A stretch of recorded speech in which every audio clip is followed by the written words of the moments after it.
I kind of want to take us down a path of helping us understand food as medicine from the perspective of the mind and mental health, because we have a serious mental health crisis now. I don't think we have a crisis of mental health because there's somehow a design flaw in human beings. Our software is not failing. We have a screwed up operating system that got installed. I want to talk about a new term called the flavorome. The flavorome. The gut microbiome, healthy gut bacteria or diseased bacteria can actually text message your brain up the vagus nerve back to the brain. The irritable bowel causes the irritable brain, not the other way around. It turns out that the graveyard is the garden when it comes to actually the microbiome. Have you heard of a mentoflavone? No, I haven't. A mentoflavone actually lowers anxiety. Cantaloupe is like a natural Valium. You can change your brain, you can change your mind, and you can heal both. William Li is a renowned physician scientist and New York Times bestselling author whose work has transformed how we understand the connection between nutrition, disease, and the body's natural healing systems.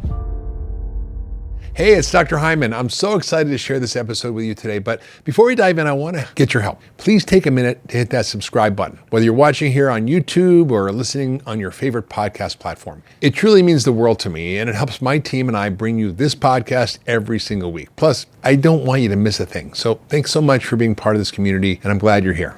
William, it's so good to have you back on the podcast. Always good to be talking to you, Mark. I know. We've done this virtually. We've done this in person. I think this might be the third round. I don't know. Is it?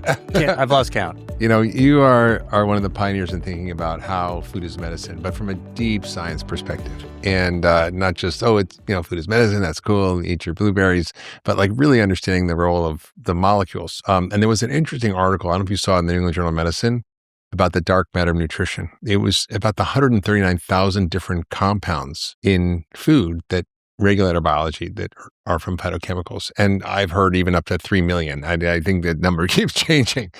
And the dark matter of nutrition is called that because we just thought of food as protein, fats, carbs, fiber, vitamins, minerals, and that's pretty much it. And maybe, some nice stuff from polyphenols, but like didn't really have a complex understanding of it. And so there's this whole other world of nutrition that is waiting to be discovered. And so we're mapping out a whole world of the way food interacts with our receptors and our metabolic pathways and our microbiome and our immune system and our brain chemistry in ways that have never been really uncovered before. And you've been deeply thinking about this for a long time. And I personally learned a lot from you and from your books, Eat to Beat Disease, and all of your work. And so I kind of want to take us down a path of helping us understand food is medicine from the perspective of the mind and mental health. The brain and the mind are related, and the mind reflects what's happening in the brain. And if we don't understand how to create a healthy brain, we can't have a healthy mind. And so fundamentally, how do you think about using food and nutrition and food as medicine in the realm of mental health? Because we have a serious mental health crisis now. How do you think about it? And what do you, the last few years of you kind of looking at this field, where's your take on all this? Yeah, I'm glad you actually connected the brain and sort of the mental health aspect. And then we should just dive and connect the head to the gut. Oh, yeah. Right? Yeah. So this is really the second brain. The second brain that connects to the first brain, which connects to our emotions and really our behavior. So it's all really interconnected. If you take a systems biology approach, which means you don't isolate one thing, you look at how everything is interconnected and think about how the dominoes you hit on one side might affect the dominoes on the other side. You realize we're just at the beginning of a new frontier of understanding our behavior and our brain, and as it relates to food. You mentioned biology, and you've heard about the genome. This is our DNA. I heard about that. Right? And you've heard about the microbiome, which you've actually alluded to. Yeah. I want to talk about the food and its many components, this so-called dark matter, and bring up a new term called the flavorome. The flavorome? The flavorome is actually what flavors food, which is what we prefer, which influences our emotions, including pleasure or a negative reaction, repulsion. And it's connected to the substances in the food, the molecules in the food, which then interact once we eat them, starting from the mouth, going all the way down to our lower gut, and then ultimately to our gut microbiome, in the cecum, where the microbiome is located. A lot of people don't realize exactly where the microbiome is in the gut. Most of it That's the directly. last part of your large intestine. Okay, yeah, let's back up a second. Cecum, what is that? Let's It's like the last part of your large intestine. Let's talk cecum, right? Okay, so you got 40 feet of intestines starting in the mouth, ending in the anus, and the goes from mouth to esophagus to stomach. After the stomach, then you switch to a different part of the gut below the diaphragm. Small intestines is a long, snaky tube like your garden hose. 22 feet. Exactly. Then it finally goes to the large intestines, small to large, okay, size up. And 10 to 12 feet. And the connection between the small intestines, a small tube, and the large intestines, a large tube, right there, that connection is called the cecum. It's kind of a floppy bag. It's where your appendix actually is. Right. And then if you were to keep on going in the large intestines, or the colon, it goes up, takes the elevator up, and then it crosses the building across your gut, and then it goes back down, and then it empties out. Okay. Yeah, I misspoke. It's the beginning of your large intestines. It's the beginning of the large intestines, and it's a sac, and it's where the intestines is, and that's actually where most of the gut microbiome lives. Not all of it, but most. Right where the appendix lives, and now we're beginning to reconsider whether the appendix is truly a useless organ. Yeah. Or God don't think God's so dumb. Exactly. Nothing is left without some purpose. Right. But back to this idea of the gut microbiome being signaled by the food that we eat, and then the gut microbiome can basically message our brain through nerves that involve the vagus nerve, right? So you've heard of vagus nerve stimulation and everything else about how to affect our mood and depression and anxiety. Well, it turns out our gut microbiome is actually doing vagal nerve stimulation all the time. And so the vagus nerve coming out of our brain, and this is the connection. So out of our brain, in our hindbrain, coming out of our cranial nerves, popping out of the bottom of our brain, and the vagus nerve, which is our 10th cranial nerve, courses out. The big thick cables come out, go down our neck, wrap around our esophagus like a fishnet stocking, then penetrate the diaphragm, and then go down into our gut, and it ramifies like a horse's tail. Right. All those nerves go everywhere. And guess what? The gut microbiome, healthy gut bacteria or disease bacteria, can actually text message your brain up the vagus nerve back to the brain. 80 to 90% of those nerves run upwards to the brain, not down, just downwards. Yeah, that's fascinating. I remember reading an article in JAMA years ago where they talked about irritable bowel syndrome, and it was a revolutionary article from my perspective, because in medical school, we learned that irritable bowel was a psychological problem, that it was because people were anxious and stressed, and that was the cause. But it actually is the reverse. When the microbiome is altered and there's inflammation, it creates irritation that sends messages back up, like you said, like test messages to the brain that causes an irritable brain. So the irritable bowel causes the irritable brain, not the other way around. Exactly. And then the brain feels it, and then you feel uncomfortable. Yeah. And by the way, do you remember those many hours in med school where all we're supposed to be doing is learning and taking notes or seeing patients? And, it was more frequent than not, like something in our gut wasn't doing well and you weren't feeling great, you couldn't show it, right? Well, that's actually signals from our gut microbiome communicating our brain, say, not all is well here. Right. And we have to hold our behavior in order to be able to just keep performing. Yeah. But inside something's going on. And so again, this whole other issue that has to do with brain, mental health, and behavior connected to our gut is all interconnected. So if we ate more healthy, think about all the crap we ate in med school. Yeah, that's totally true. Right? So I didn't. I was a weirdo. I brought my own yogurt and granola and fruit in the morning, and I made my miso soup at night.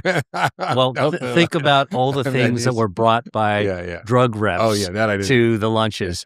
And so the point is that even in medicine, we've actually been not properly trained, at least in the past, to think appropriately about the connection between the gut and the brain. Not at all, no. And I remember, I was, just practicing functional medicine and treating patients with all kinds of issues. And I was often brought kids with behavior problems or ADD or other issues. And, I was just sort of learning, or even adults with sort of autoimmune things or weird diseases who had mental health issues like OCD or behavior anxiety issues, depression. And, I began to see that there was this big connection, and I would do stool testing and I would do urine organic acid testing, which looked at metabolites of the microbiome in the urine that you can pick up from bacteria or fungi. And there was this one little girl who was so beautiful, but so violent and aggressive. She was like 9 years old, and she would get kicked out of school multiple times a day to be in the hallway. On the bus, they had to stop the bus like 10 times on the way home. She was, a terror at home with her sister. She would tear up family pictures. I mean, she was just a nightmare. And I worked her up, and I found she had massive overgrowth of bad bacteria in her gut, and she had massive overgrowth of fungi in her gut. And I gave her an antibiotic and an antifungal, and like overnight, she turned into this beautiful, sweet little girl. It was unbelievable. And I was like, holy shit. That's the power Literally. of understanding the gut, and you intercepted the problem. But I want to actually bring out one thing that you just said that I think is important for anybody listening to this to consider. You said you intercepted a problem microbiome that was causing behavioral changes and mental, torment with an antibiotic, right? Yeah. So too often we tend to black and white things in medicine, especially in the health and wellness space. But here's an example of where the judicious selection of the right antibiotic to slightly tip the odds of favoring the good bacteria to overcome the bad bacteria. It's about balance, not about extremes, and got the result that you were hoping for. Yeah. There's a whole world that we are just beginning to understand, that science is beginning to unpack. And I think, the whole relation between the gut and the brain and mental health and mood is so important. And when you think about it, I want you to kind of dive into this, because I kind of learned a lot about this from you. The first time I really heard about polyphenols and the microbiome was from you, actually, at a Milken conference like a decade ago or something. And you were showing slides, and I was like, oh, wow, this is amazing. Circadian disruption affects all of us. Most modern lighting misaligns our internal clocks and quietly doses us with junk light. That signals the brain to stay alert long after our biology is preparing to rest. I felt this myself for years, the vague sense of being off even when everything else in my routine was dialed in. Chorus, the makers of Oyo, created a smarter solution. Their circadian lighting shifts gradually throughout the day to support your natural rhythm. In the evening, it removes blue wavelengths so your body can do what it was designed to do: rest and recover. They didn't just build a bulb. They spent years decoding how to bring the sun indoors. Now, I've seen how the right light can transform how you feel. When people fix their light, everything shifts: their mood, focus, sleep, resilience. So make the switch to lighting that works with your biology. Shop now for their newest product, Oyosphere, at chorus.com/sphere, and enjoy 15% off with the code Hyman Sphere 15. That's KORRUS.com/sphere, and use the code Hyman Sphere 15. I recommend magnesium to most of my patients, and for good reason. It's involved in hundreds of biochemical reactions in the body, including regulating the nervous system, supporting muscle recovery, and helping your body transition to a restful sleep. Now, what's interesting is that newer research is starting to look at how certain forms of magnesium may support brain health and sleep quality. Now, one randomized clinical study, adults who took a brain-available form of magnesium reported improvements in sleep quality and daytime functioning compared to placebo. Now, magnesium is one of the most common nutrient deficiencies I see, and low levels can contribute to stress, poor sleep, muscle tension, and low energy. And the challenge is that most magnesium supplements only contain one or two forms, and they're not always well absorbed. And that's why I recommend Magnesium Breakthrough by Bioptimizers. It's a full spectrum formula that includes 7 different forms of magnesium designed to support your brain, your muscles, your stress response, and your sleep. I take it as part of my evening routine. Try it today and go to bioptimizers.com/Hyman and use the code Hyman at checkout to save 15% off your order. That's bioptimizers.com/Hyman and use the code Hyman. The microbiome is fed by what you eat. You're not just eating for you, you're eating for the trillions of bugs in your gut. Right. So tell us about why that's important and what we're eating and how that destroys or messes them up, and what we should be feeding them to actually enhance them, the right bugs. Yeah. Okay. So first of all, and how this relates back to mental health and brain health. The theme of what we've just been talking about is that our brain health and mental health is connected to our gut health, which is fed by food, right? And here we are thinking of ourselves as individuals, right? With our own cognition, our own emotions, and our own appetites and our own behaviors. But in fact, once you factor in the gut, 39 trillion bacteria and counting, you're really talking about a single organism. That's you sitting over there and me sitting over here. We are single organisms made up of 39 to 40 trillion pieces. Yeah. All right. And so we're not even single organisms. We're more like a coral reef. Right. And just like a coral reef with the clownfish and an anemone and the barracuda and the octopus, basically how the whole reef performs has to do with how well the fish are fed. If you've got starving fish or you're bleached coral, you're going to wind up having a very sick ecosystem. And that translates directly to the brain. And as you said, this is just an emerging area of research, which makes it challenging. I want to come back to the point of how do we test? How do we know? Because we're beginning to, understand how important the microbiome is. But for somebody listening to this, how do I know my microbiome isn't well? You can't go to your regular doctor to ask for that kind of a test. No. But let's go back. You can go to an irregular doctor like me. Or an irregular, exactly. Or regularly irregular, right? That's the atrial fibrillation doc. All right. So let's talk about polyphenols. Yeah. So what is a polyphenol anyway? Okay. Polyphenols, basically Mother Nature's pharmacy with a F and not a PH.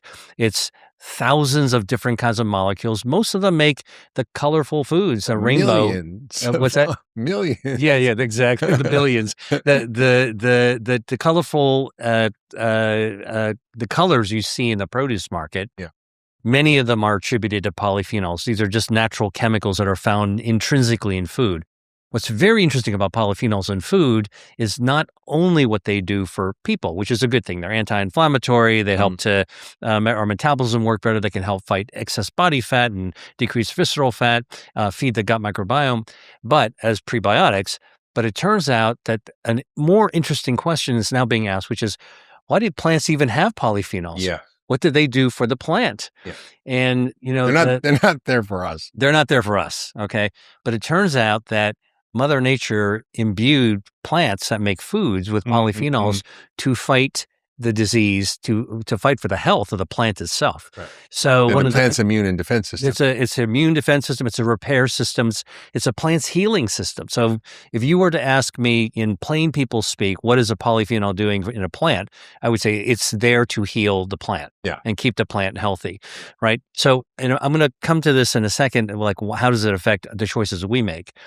Turns out that if a plant is growing naturally in as a regenerative an environment as it possibly can, natural, okay, without artificial chemicals and spiking the soil and doing all kinds of crazy things to it, what do you have in a natural field or forest? You've got little bugs that are nibbling on the stems and the leaves of the plant. That's an injury.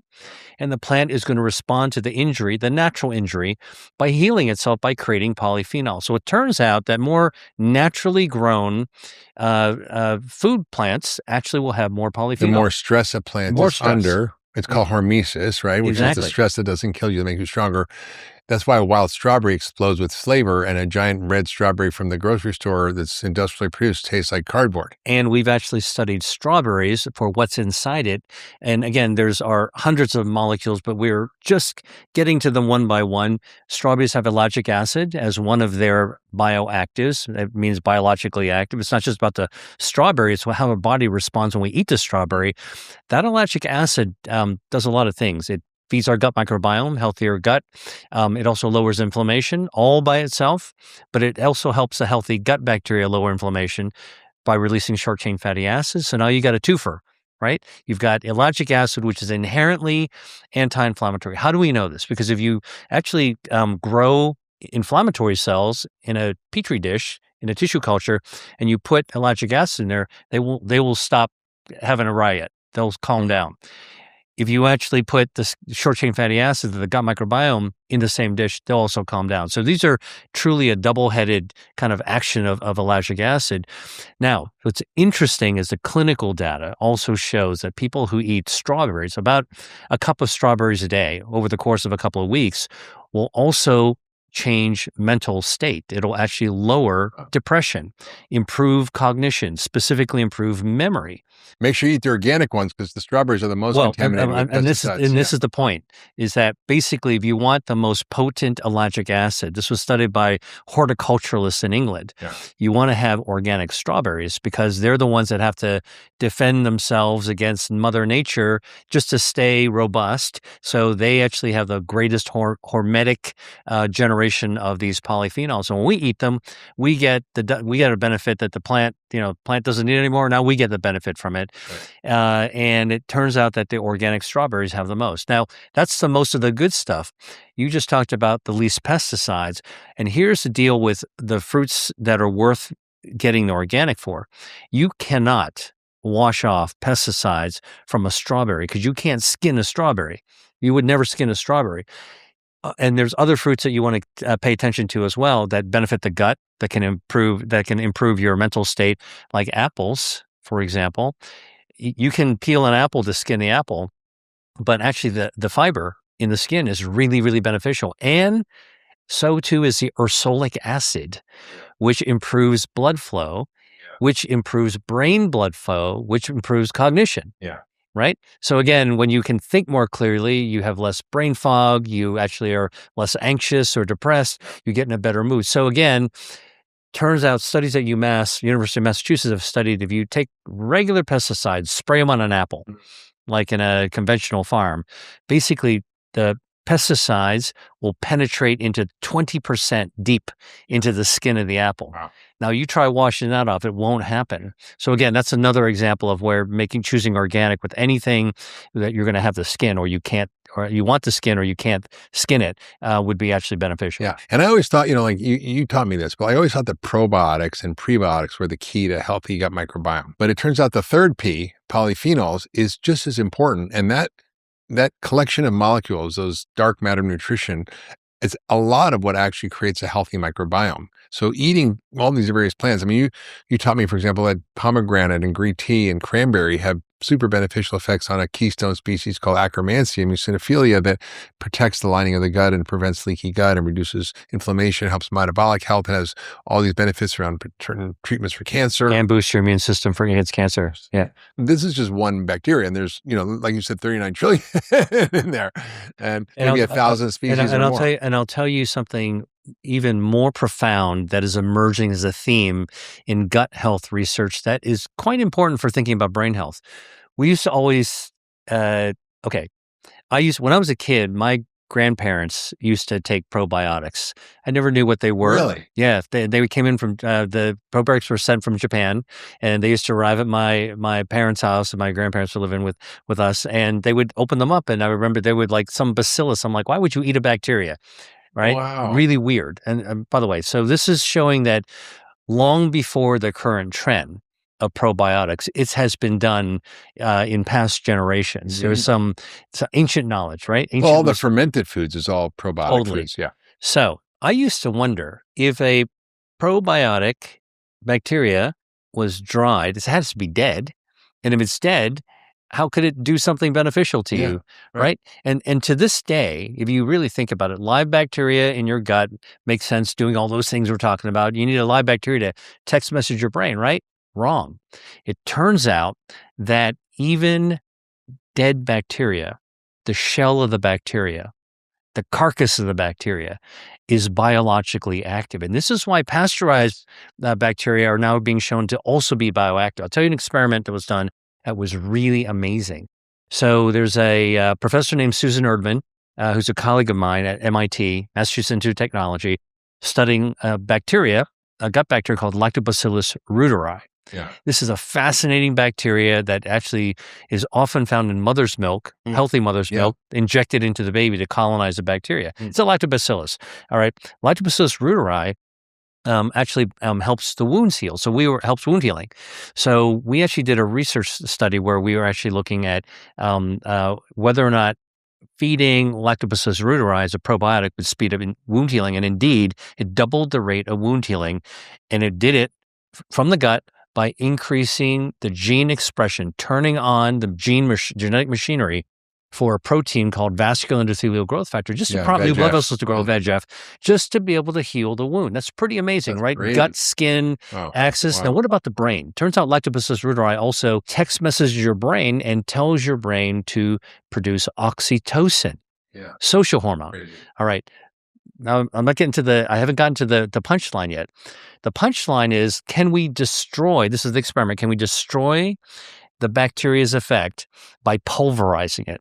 So in the lab, you can actually take an ultrasound, not the kind you would actually do in a pregnant mom to look at the baby, but there's like a destructive ultrasound. So think about like a naval weapon, the sound weapon, and you can beam it at the Lactobacillus reuteri and pulverize it into a gajillion pieces.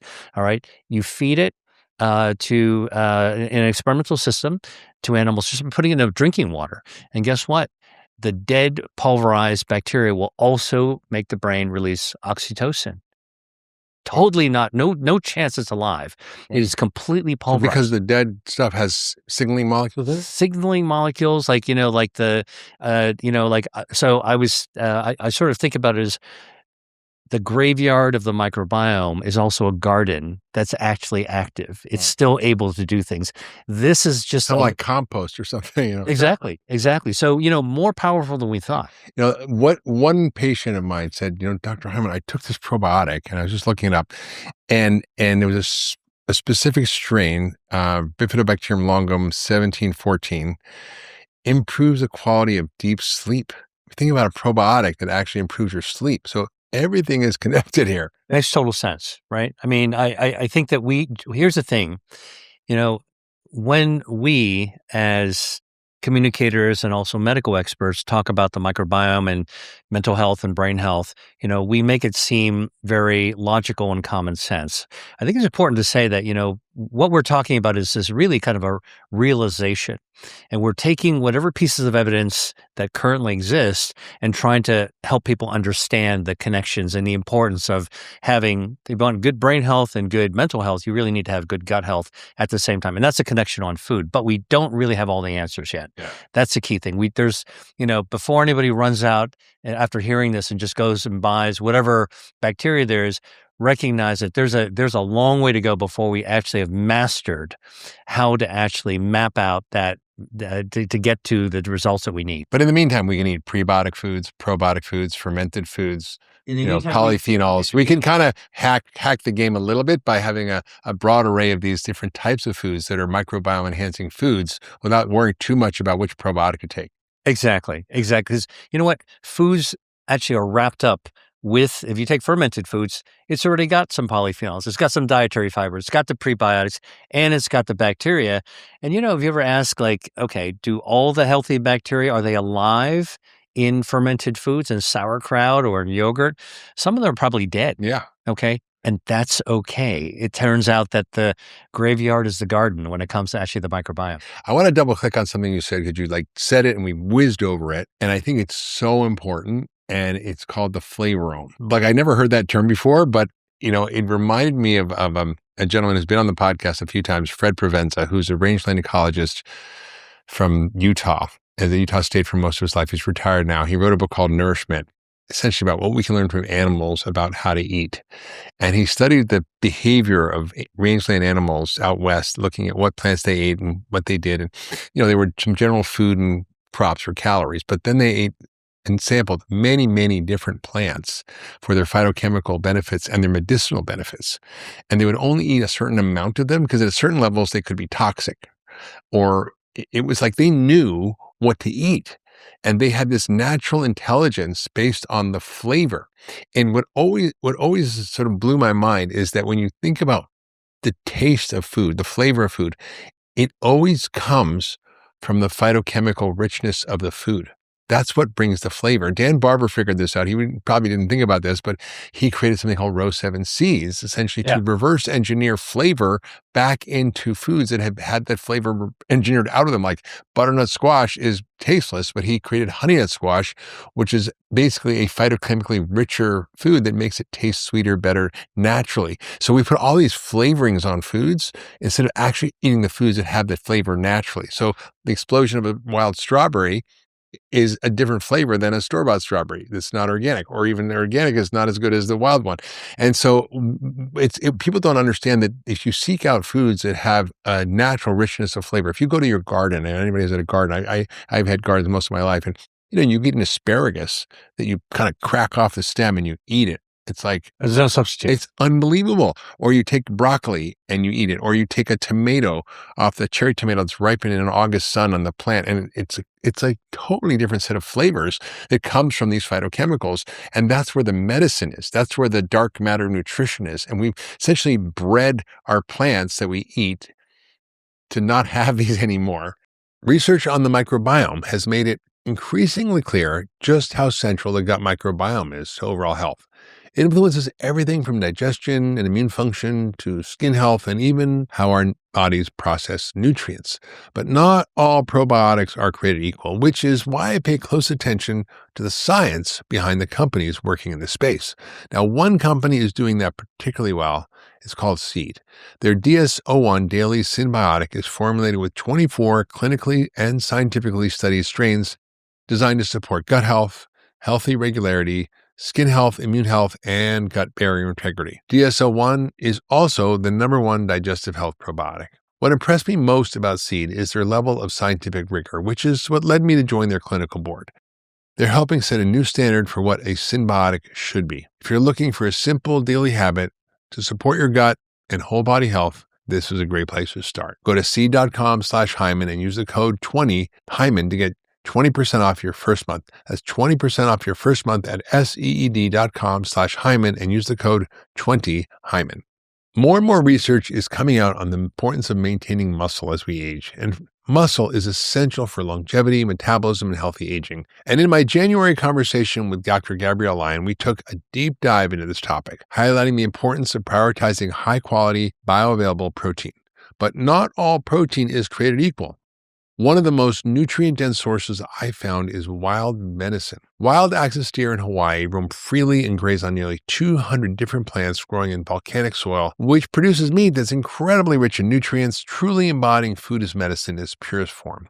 Now, what matters isn't just the grams of protein, it's what your body can actually absorb and use.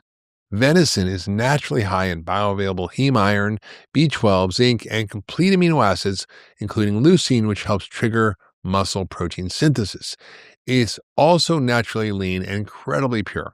And if you're like me, you want to avoid a lot of the things that show up in typical snack foods like the industrial seed oils, soy protein isolates, and added sugars, and all kinds of weird artificial ingredients. And that's why I've been incorporating Maui Nui's wild venison jerky sticks into my routine.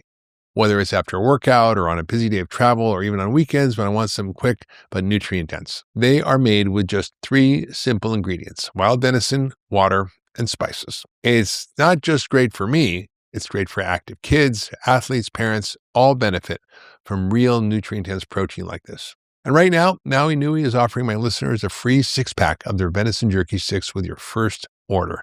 Just go to mauinuivenison.com/Hyman to claim your free starter pack. That's MAUINUI venison.com/Hyman. I know Dan Barber very well. We're doing a collaboration. I went out to visit his regenerative farm in New York, and he gave me a pitchfork, and we went out there, and I dug up potatoes, which I've always considered to be the most tasteless. No, not necessarily. Plucked it out of the ground, brought it to the kitchen. He cooked it for me, and it tasted amazing. Amazing. I mean, it was sort of like a different food altogether. And let's talk about flavor for a second, because flavor is what draws us to our favorite foods, right? And flavor, by the way, is connected to the brain, not only through our taste buds, but also through our nose. Kind of our natural homing system that we've then had hijacked away from us by the food industry. Yeah. And also the flavor industry. Think about the candles burning in your home or in the hotel, or the scents or the car smell. We have been inundated with industrialization of our senses, right? Our taste buds by the food industry, our olfactory nerves, our nose, from, the people that want to make things smell nice, like the laundry detergent or their dish soap. And the reality is that I think what we're learning is that by going back to nature and appreciating the intensity that can be packed into food, we will naturally gravitate towards the foods that we individually, so this is personalized nutrition. Yeah. We all have our own preferences of flavor profile. Some people are super tasters. Some, oh man, it's way too hot for me, or I don't prefer this kind of sour food. I can't take it. Other people go, man, I really like that. I like bitter foods. Yeah. And so I think that, by recognizing the part of the flavor, flavor is linked to preferences, which is part of our individualization, which is part of our humanity. Yeah. Right. And then think about the diversity of foods out there. Okay. If you could eat a food that you preferred, that you love the flavor on, it's going to make you happier. Yeah. And so that's also hardwiring above the gut. So we're not talking about the gut microbiome here. You haven't even put it in your mouth. You've just smelled it. You see it. Our eyes are basically radar dishes that connect right to our brain. We can even feel happy seeing foods, right? So again, talking about mental health, brain health, mood, emotion, how our emotions are, it is so complicated because it's not only our gut, it's our eyes, it's our nose, it's our taste buds that all work in concert. That's true. But, I think what I've learned is that your body will naturally gravitate towards things that support its health if you remove the things that are interfering with those signals. So if you're, for example, having artificial sweeteners, which are 1,000 times sweeter than regular sugar, or you're having a lot of sugar and you have some blueberry, it's going to taste bland. But if you don't eat sugar, and I do this, I take people on these retreats and I get them off all the sugar and the starch and all the crap for like a week. And then I give them a treat at the end, which is like blueberries. And they're like, wow, this is like so sweet. And it's because we've had our natural instincts hijacked by the food industry. And so we're not attracted to those foods which are good for us. We're attracted to those foods that are bad for us. And we've had our senses almost homogenized and removed from what naturally is good for us. And I think we need to learn how to get back to that and hit the reset button. That's why I created the 10-day detox diet. You can go to 10daydetox.com and learn about it. But essentially it's a full reset of your system so that you can then start to go, okay, what do I like? What do I want? I mean, I walk by, I'll walk by a store or like a restaurants like where they have like muffins or bagels or whatever.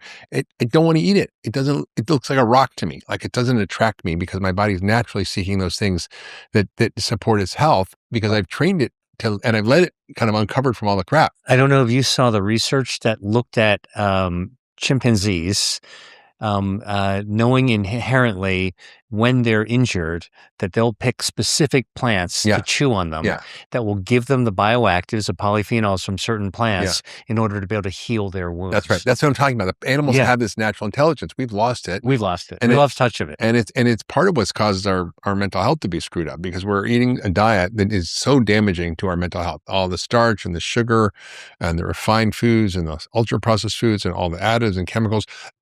It has such an adverse effect, not just on our microbiome, but on our metabolic function and our health. And at Harvard, there's now departments of metabolic psychiatry. I mean, there's nutritional psychiatry. This is because there's an understanding that there's this relationship between the amount of sugar and starch and processing of our diet and our mental health. Right. And it's causing an epidemic of mental health issues. I don't think we have a crisis of mental health because there's somehow a design flaw in human beings. It's like, there was always a few maybe crazy people in the tribe, but like, basically, most people were pretty stable and good. Our software is not failing, right? I mean, basically we have a screwed up operating system that got installed, though. We're spilling coffee on the keyboard, kind of thing, right? Yeah. Here's something interesting to think about when it comes to mental health. There's obviously a lot of things that if we introduce into our system that are going to cause inflammation. So regardless of what mental health condition that you're talking about, everything from schizophrenia to autism to major depression, bipolar disorder, so far what's been looked at as a common denominator of these syndromes is actually inflammation in the brain. Yeah, that's right. That's right. I think that's so important. Let's double click on that because inflammation is what's behind a lot of the mental health crises. Right. I mean, I read a study that they're showing they were interested in using TNF alpha blockers for depression, which is a stupid idea, which is like an autoimmune drug. Or it's a brilliant idea. Well, it's a brilliant idea in the sense that it's inflammation, but it's a bad idea because there's better ways to reduce inflammation without all the side effects. Right. So, but if we're really trying to address this root cause of mental illness, or let's not call it mental illness. Let's call it kind of deviating from our own mental health. You've got this like smoke screen that's put up by inflammation, and although there are underlying things that might make something depression versus anxiety disorder versus OCD versus schizophrenia, the reality is if you can strip away the inflammatory layer, that's actually an important thing that people are empowered to do. We can do that ourselves. You don't need a psychiatrist to lower body inflammation and hence brain inflammation. And so removing the bad stuff to actually lower inflammation is actually it's low hanging fruit, literally and figuratively, right? I mean, all of those polyphenols and fruits and vegetables that you would eat can actually lower inflammation. So you can get a head start on anything that you're doing for mental health by eating foods that lower inflammation. And by the way, the other thing that's interesting about inflammation, which most of us are walking around with, even those of us who take care of ourselves, life is tough. Stress causes inflammation. Most of us have a little bit of more stress than we want in our lives. And so we're always a little bit inflamed, which is why, we need to actually have that fire extinguisher to regularly put things out 3 times a day whenever we're actually making a choice. Make that choice to lower inflammation in your bodies is good for brain health, good for mental health as a practice. I think as just a matter of actually how you choose your foods, your meals. Now, the other thing is staying away from things that can cause inflammation as well. And this is really the other part of the dark matter in manufactured foods and ultra-processed foods. And by the way, the dark matter is a good thing. It's not bad. The dark matter is all the things we haven't seen that are good in food, but there's also a darker matter. There's a darker matter, which is a shitty food we're eating. Right. That's what you're talking about. That's the dark side of the force. Yeah. Right. Okay. So then you actually put all those chemicals that our body tries to process, tries to detox, our liver, our kidneys, all these organs try to kind of remove. Has to do extra work. Has to consume energy, part of the energy that we would normally have for enjoying life, for brain function. If we have to divert that energy to detoxing the chemicals that we find in our foods, artificial coloring, artificial flavoring, artificial preservatives, you name it, the fillers, all these kind of transformed additives that are actually found in our foods. Not only does it steal from our life energy and our life force, but they actually directly trigger inflammation as well.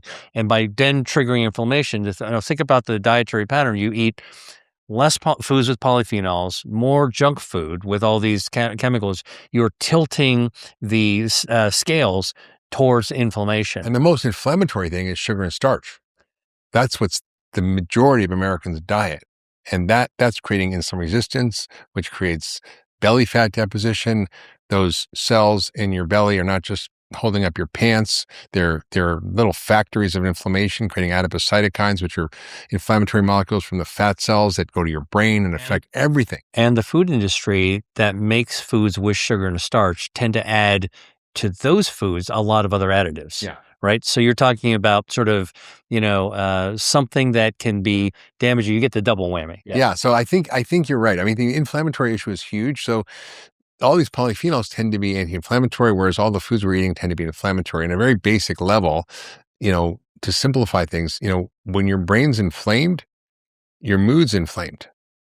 You're depressed, you're anxious, you're irritable, you have bipolar disease, you have schizophrenia, you have autism. These are all brain disease. Even Alzheimer's is brain inflammation. Or you actually have or brain fog.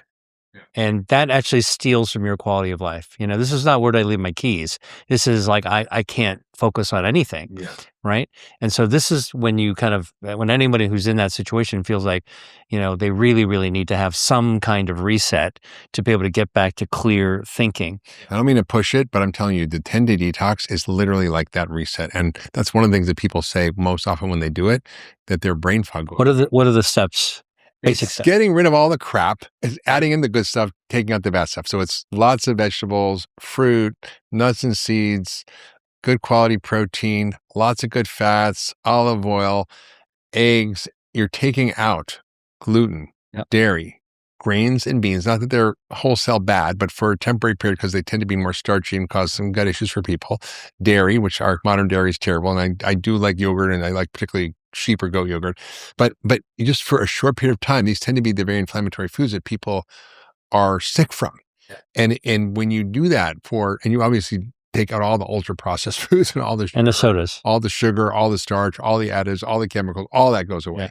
All the alcohol, all the caffeine, all that goes out. And you do it for 10 days. I mean, anybody can do anything for 10 days. And when you do that, we see across the board, I've done this with thousands of people online and in person, there's a 70% reduction in all symptoms from all diseases in 10 days based on a symptom questionnaire that we do, where we grade your symptoms like headaches 0 to 1, 2, 3, 4, irritable bowel, 0 to 4. And there certainly must be improvement in gut health too. Yeah, 100%. Irritable bowel, reflux, all this stuff. I mean, one person came up to me at Cleveland Clinic and said, Dr. Hyman, I did this and my rheumatoid arthritis went away. Is that possible? I'm like, yeah, it's possible because it went away. Another woman was like, I've been in and out of psychiatric hospitals. I've been on so many psychiatric meds. I've never really felt good and I feel completely normal. So that's a baseline approach that anybody can do. Yeah, it's basically by free. removing the bad, keep adding the good, and trying to get to your own personal reset. Yeah, it's like I what I say is like hitting the factory reset button. Yeah. I was like, how do you go back to the original factory settings on your phone so you don't get like it all screwed up? And that's what most of us have no clue how to do. And I've just come upon this through practicing functional medicine and learning the science of food as medicine and all the things we were talking about. But it's not that complicated. And so if anybody's suffering from anything out there, it's worth a try. There are more extreme versions like a ketogenic diet, which is now being explored for schizophrenia and bipolar disease and OCD and cancer and severe depression and diabetes. And I mean, it's kind of like this weird thing where you kind of change the way your metabolic function works. And it has broad reaching effects across so many disease categories. So whether it's diabetes or cancer or Alzheimer's or autism. Okay. So one of the things that I think, one of the things we just talked about is lowering inflammation, avoiding by eating better things that are good for gut and polyphenols that lower inflammation, and then staying away from some of the lowering the harmful intake, adding more polyphenols to your diet. But the latest research also begins to identify specific polyphenols and plant-based substances that can make your brain healthier, which then makes your mental state more optimized in any event. So, for example, have you heard of a mentoflavone? No, I haven't. A mentoflavone actually is a natural polyphenol substance that's found in cantaloupe. Breakfast food. Okay. And that actually lowers anxiety. Wow. So a mentoflavone has been shown to lower the state of anxiety. So we're, again, part of this flavorome. Like everybody knows that characteristic scent or flavor of a cantaloupe, like a really ripe cantaloupe, right? It's got a very strong flavor. Exactly. A smell. A mentoflavone. That actually can lower, it's an anxiolytic. It actually lowers anxiety. Okay. So that's cantaloupe is like a natural Valium. Of sorts. What about anandamide? Have you heard of anandamide? All right. So tell me. I'm throwing some. Oh, this is great. All this new stuff for me. I love it. Right. Anandamides are actually found in foods that many people like dark chocolate. Right? Now, chocolate is a confection, but dark chocolate is made with more of the plant-based substance, cacao, and cacao has all these polyphenols in it, like proanthocyanidin and others, including anandamide. All right. And what do anandamides do when you eat them? They not only lower inflammation, but they stimulate the endocannabinoid system in your brain. So an endocannabinoid system is basically what marijuana, THC, stimulates. You feel better, you get more relaxed, you kind of zone a little bit, you feel happier in general. Dark chocolate, that happy feeling people have, anandamide activating that receptor system, which is related to the opioid system, okay, the endocannabinoid system. That's why I like chocolate. Another food that people consider to alter your state of being towards happiness for people that like it are truffles. Truffles truffles, not chocolate truffles. Chocolate. I'm switching now. Mushrooms. Yeah. Well, it's not exactly a mushroom, but it's more related to a fungus. But truffles, which are prized in the Mediterranean at certain seasons, right? I think you and I had a meal once where we had some truffles, and the fact of the matter is that It I remember it has this that. incredible aroma, Yeah. and some people really love truffles, and it makes them feel good. Yeah. Anandamide in Wow. truffles and chocolate. So again, this whole idea of like elevating our mood, we're not always treating depression.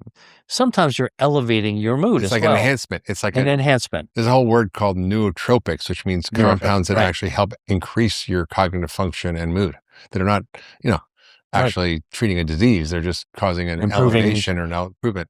I've always believed that one of the most powerful things you can do for your health is to cook your own food. In fact, I was at my house recently and made short ribs for a small group, slow braised, deeply flavorful, simple ingredients. And after when someone said, "Wow, you're such a great cook," I laughed because I always tell people what my mother told me: if you can read, you can cook. Cooking isn't about being a chef. It's about following simple steps, using real food, and having the right tools. And that's why I love cooking with Made In. Their cookware heats evenly, it's beautifully designed, and is trusted by professional chefs as well as millions of home cooks. Whether I'm braising short ribs or searing wild salmon, I know I'm going to get consistent results. And when cooking feels easier, you actually want to do it. That's how healthy habits stick.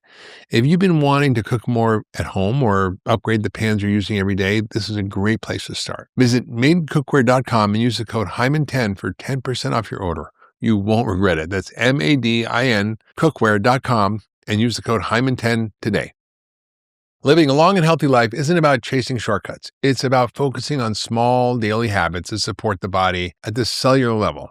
Circulation, recovery, repair of your cells, which are the foundation of long-term health. And one ritual I built into my own routine is using an infrared sauna. Infrared works differently than a traditional sauna. Instead of just heating the air, it uses light energy that's absorbed into the body's tissues. In many ways, our bodies are like solar panels. We're designed to receive and use this kind of energy. And the research suggests that infrared may help support circulation, improve mitochondrial activity, and the body's own natural repair processes, all of which play a role in how we age. It can also promote sweating, which supports the body's natural detox pathways while gently increasing your heart rate and your circulation. For me, it's become a longevity ritual that I try to do a whole bunch of times a week. And that's why I like Sunlighten. They've spent more than 25 years developing infrared technology designed to deliver precise wavelengths the body can absorb efficiently. Try it today and visit sunlighten.com and use the code Hyman to save up to $1,600. That's right, $1,600. That's Sunlighten, SUNLIGHTEN.com, and use the code Hyman. And that's the point I'm trying to get at, which is that we're not only trying to take a sledgehammer against inflammation.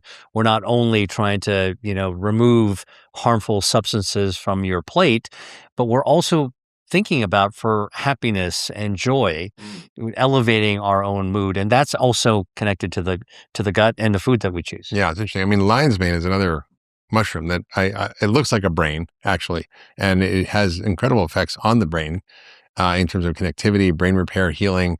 I've used a lot with people who have traumatic brain injury. It's quite interesting. Can you tell us more about that? Well, lion's mane belongs to a whole family of medicinal mushrooms, which include reishi, turkey tail, And in Chinese medicine, cordyceps, mushrooms are a big part of the therapy. And sort of in Asian medicine traditions, you have all these medicinal mushrooms. And by the way, it's distinguished from a culture perspective from culinary mushrooms, where you get the portobello and the porcini and the white button mushrooms, but there are overlaps. Yeah. So two overlaps are shiitake mushroom and maitake mushrooms are both medicinal and culinary. And increasingly, people are now interested in looking at these medicinal mushrooms and incorporating them into their food. And that's another example of sort of a modern way of looking at food as medicine or medical foods into regular foods to see if we can actually elevate our mental state. And again, there's anti-inflammatory effects. There is no question that there are brain effects that are beneficial as well with some of these medicinal mushrooms. Yeah, it's pretty amazing. And I think, speaking of mushrooms, I mean, psilocybin's undergoing a lot of research now for things like depression, anxiety, for PTSD. And it's kind of fascinating how it works. And I don't think it just works through its ability to reduce your anxiety through lowering the function of certain areas like your default mode network, which is your ego and your anxiety or amygdala. But I think it has other effects, and some has these neurotropic effects using activation of things like BDNF or brain-derived neurotrophic factor, which increases the connectivity and the neurogenesis in the brain. It's like miracle grow for the brain. Neurogenesis. You said a word that we haven't talked about yet. That's right. Basically, as we get older, our nerves kind of start to get a little weaker, maybe not as vibrant as they once were. And importantly, our nerves, actually, which are capable of regenerating, don't regenerate quite as quickly as they once did. And so, this whole idea about foods that can stimulate regeneration is a really interesting one. So, how does regeneration occur? Well, there are signals in the body that foods that you eat can trigger and release that will draw out stem cells that are naturally found in our body to help us regenerate silently. So, most people think about stem cells from like a therapeutic perspective. You go someplace to get your stem cells. Well, actually, Mother Nature already packed the suitcases inside our body. Yeah. We already have our own stem cells. And so one of the interesting things are foods that might help to stimulate neurogenesis. And this is where my field of angio or blood vessel growth connects to nerve growth, because blood vessels and nerves go hand in hand. And nerves that grow out need blood vessels to support them because they're really, really metabolically active. And so foods that stimulate angiogenesis can be beneficial. And we've already talked about dark chocolate as being beneficial. Barley can also be beneficial. Barley has beta-D-glucan, which is also found in mushrooms, culinary mushrooms as well as medicinal mushrooms. It's a kind of dietary fiber. They grow blood vessels, and it can stimulate nerve growth as well. Yeah. So this is a whole other dimension of brain health and mental health is, we're not stuck with what we were born with. No. We can tend the garden by encouraging neurogenesis as well. Well, it's interesting you say that, because I did a podcast this summer with Nolan Williams about ibogaine, who is a Stanford researcher who sadly died this summer, but he talked a lot about ibogaine. And Rick Perry, who was the former governor of Texas for 15 years, heard the podcast and invited me to this dinner at this group called Americans for Ibogaine. And at that dinner, I spent a couple hours talking to him about his experience.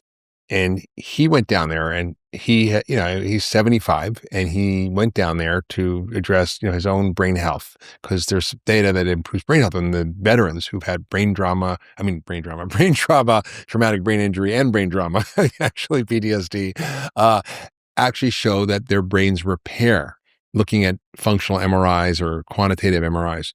And I was like, wow. And he said, yeah, his brain grew significantly over the course of the months and weeks and months after he took the ibogaine. Rick Perry took it.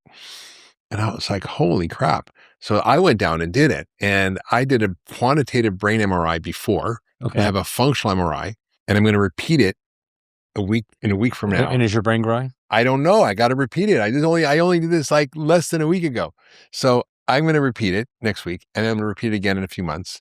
And I'm going to report back on the podcast. Everybody got to stay tuned to the podcast, because I'm going to report back and share the data. Because if there's a plant compound that can do that, it's kind of revolutionary, because you think you're aging, your brain shrinks and it decreases connectivity. But if you can actually reverse your brain aging, and through Ezra, the company that is part of Function Health, it's an imaging company. So you can go to functionhealth.com. You can get your brain scan. You can do what I did. You don't have to go through a doctor. I just went, because I'm co-founder of the company. I can go do the brain scan, and anybody can do it. And I measured my brain quantitative analysis, and I'm going to continue. When you say quantitative analysis, you're talking about the amount of brain, or the activity of the brain, or the blood flow in the brain? It's not the blood flow. It's actually, like, they can measure through very sophisticated MRI, 3 Tesla machines, the size of each area of your brain. Like, how big is your hippocampus? How thick is your cortical matter? How big are different structures and things in your brain, very precisely. And then you can repeat it and see if that changes over time. So to me, when you're talking, and we're talking not about a drug, we're talking about a phytochemical, essentially plant compounds that are in this bark of this root that is from West Africa and some other plants. The method of analysis you're talking about, getting functional brain scans And quantitative before, brain scans. after, and quantitated actually is sort of setting the stage for the future of us understanding what we can actually do to improve our brain. Yeah. You know, I mean, you're obviously describing something that you personally experienced that, you know, gave you a reason to believe that there are significant changes occurring in how you feel. Now you're going to measure it. Yeah. And then the other interesting things is, where do you take it from there? How do you actually look at other plant-based substances that could actually achieve? Yeah, it's amazing. There was a guy there who had crippling anxiety, went and got treatment while I was there, came out. He says, my anxiety is completely gone. I've never experienced this. There was a woman there who spent 9 months a year in her bedroom because of crippling depression, and would go out and work, and she was a musician and would record, and then she would go back and hide in her bedroom. She came there, had a treatment, and was completely transformed. So we're like, almost like, you know, looking up at the sky with our kind of naked eye, looking at the stars, trying to imagine what's going on and seeing things. We're just starting to actually understand this field.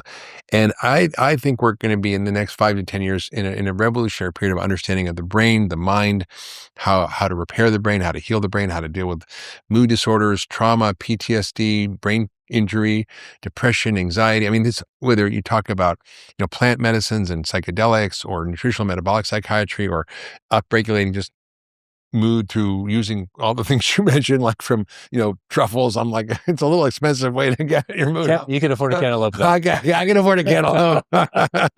So it's quite amazing. Like, we're in and it's also not just about the substance. It's also about how our body responds to it. And so this idea about discovering like new frontiers of discovery, like we didn't really think about when we were in medical school. In fact, we were encouraged to conclude that the brain can't regenerate. No. Right? Like basically, once you had a stroke, that's it. Nothing's going to fix that. And we were taught that. So that way, if you actually wiped out a big portion of your brain with a stroke, like, oh, it's too bad. It might take a year to recover, but that's about it. That's all you're going to get.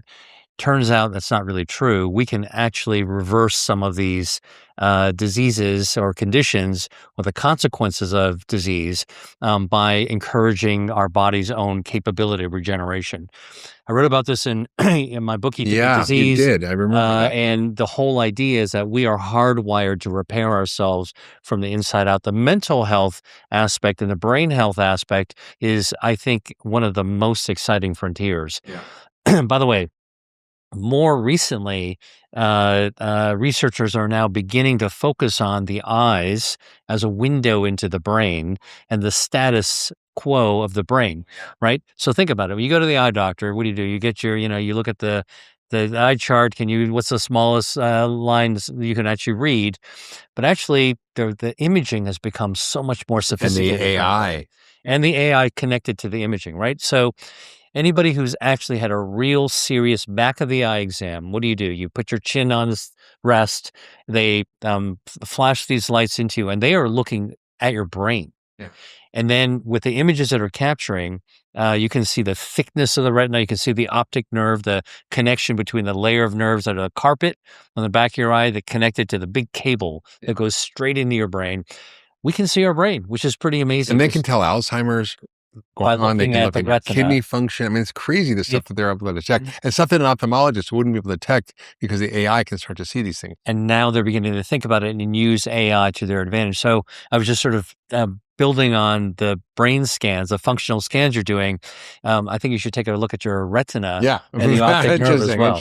It's an amazing conversation. As always, Dr. Lee, you are just a delight. And I'm always amazed how your brain works and the depth of knowledge you have around food and medicine and food is medicine. I can't wait to see what you're up to next. Do you have another book coming out? Working on it. It involves the brain. Really? Oh, yeah. Okay. Well, we'll have to have you back on the podcast for that. Thanks for being here again. Thanks, everybody. I think the take home here is that you can change your brain, you can change your mind, and you can heal both by optimizing your health through food as medicine and helping your gut microbiome through all the things we talked about. So thank you so much for joining us, and we'll see you again. Thanks for having me. If you loved that last video, you're going to love the next one. Check it out here.